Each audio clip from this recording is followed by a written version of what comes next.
Wilson was a very naive president. He was basically a college professor that was grafted into this whole system. The League convened in Paris in 1919, but many nations recognized it as a threat to their sovereignty and refused to join. Frustrated by the U.S. Congress blocking the League of Nations, British intelligence, with the help of the Rockefeller family, set up the Council on Foreign Relations in New York City in 1921. The Council recruited the best and brightest of American life to support the growth of the Anglo-American Empire. The CFR's stated mission is to abolish all nation-states in favor of an all-powerful world government administered by a tiny elite. By 1930, the promoters of world government had split into two interlocking camps: the Fabian socialists centered in London, and the fascists based in Italy and Germany.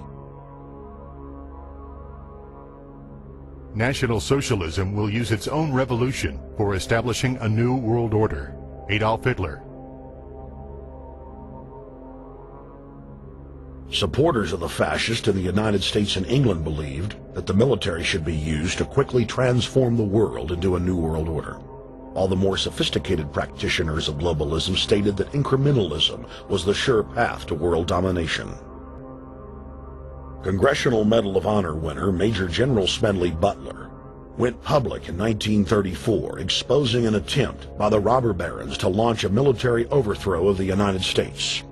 The war hero testified to the McCormick-Dickstein Committee in Congress that some of the most powerful men in America had tried to recruit him to lead a military coup so they could set up National Socialism in the United States.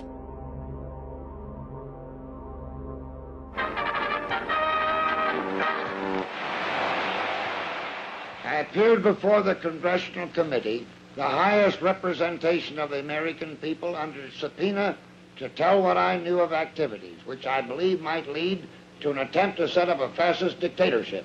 I was supposed to lead an organization of 500,000 men, which would be able to take over the functions of government. The fascists had also made deep inroads in England. Edward VIII, King of England, was forced to abdicate the throne because of his public support for Hitler.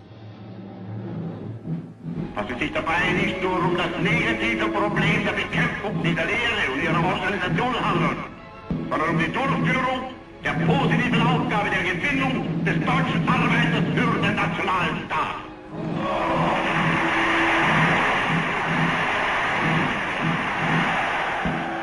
Though the German-led fascist camp was strong, the Fabian socialist bloc was able to maintain control of the U.S., Russia, and England.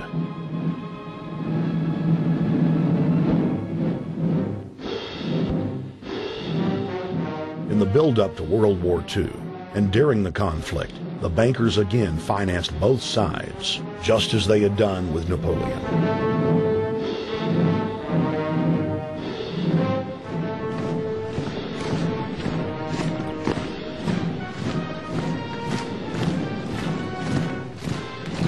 With the rise and fall of the Third Reich, Europe lay in ruins.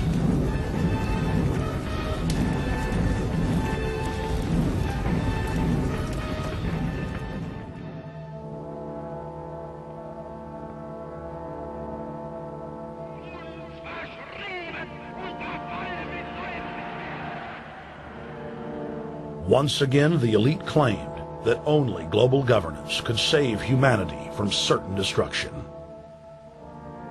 And this time, the elite would succeed in setting up their world body.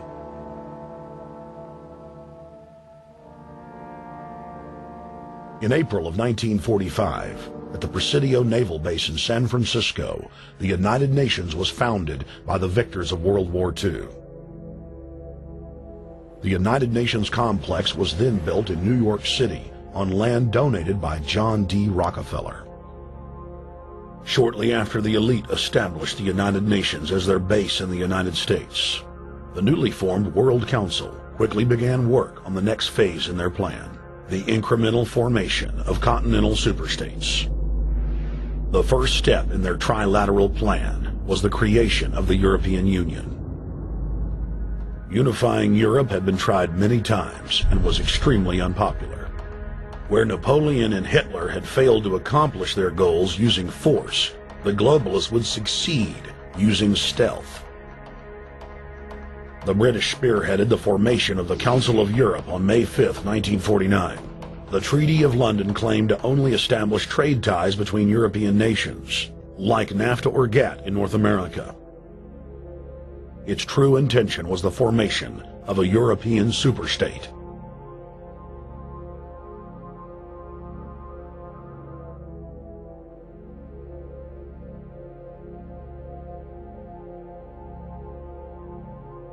In 1954, the elite of the planet met in secret at the Bilderberg Hotel in Oosterbeek, Holland. The Bilderberg Group would later admit that their mission was the formation of the EU. Once the EU was established, under the guise of trade deals, a North American Union and Asian Union would be formed. The three interlocking superstates formed the core of the global government, while the United Nations would serve as a world regulatory and enforcement body over the Third World subregions. The Bilderberg Group consists of the heads of all of the managing roundtable groups that steer individual countries. Picture the elite power structure of the world as a giant pyramid, with only the elite of the elite at the tip top of the capstone.